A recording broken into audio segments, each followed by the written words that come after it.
Now, we've seen multiple posts across social media platforms of pictures of those unaccounted for, specifically those children who were at Camp Mystic. And for everyone, of course, the waiting. Well, that's the hardest part. Bree, you've been out in the community. We want to check in with our Brianna Hollis. You've been there all day. First, talk to me about the main takeaways from the governor's news conference that happened about an hour ago.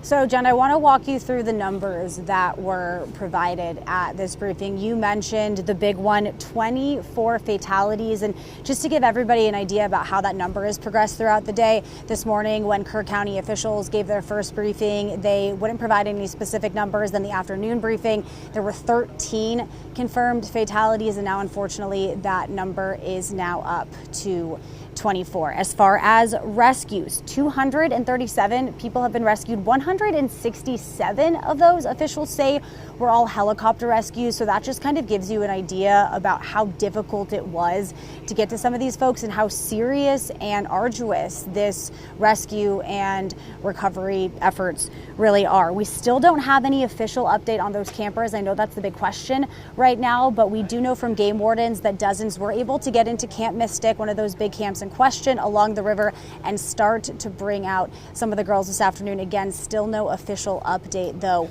on how many are still unaccounted for. Bree, I know that you spoke to several people in town about those campers. What did they have to say to you about that?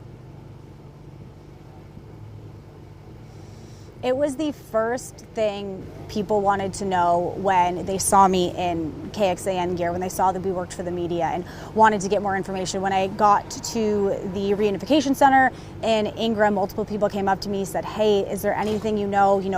Even if it wasn't them, it was a friend, it was a family member, it was they knew someone who knew someone. And that was really the talk of the town and seemed to be the biggest concern for everybody. And a couple hours after I left the reunification center, I spoke with somebody about half a mile away who had a story just like that to share. Let's take a listen.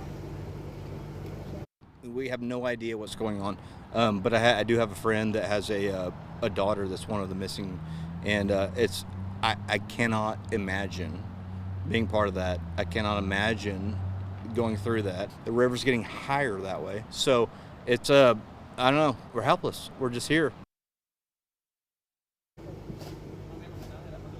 State and local officials say crews will be working overnight all day tomorrow, and they were very adamant that they will be here until every single person is found and accounted for, Jen. All right, Brianna Hollis live for us in Kerr County. Thank you so much.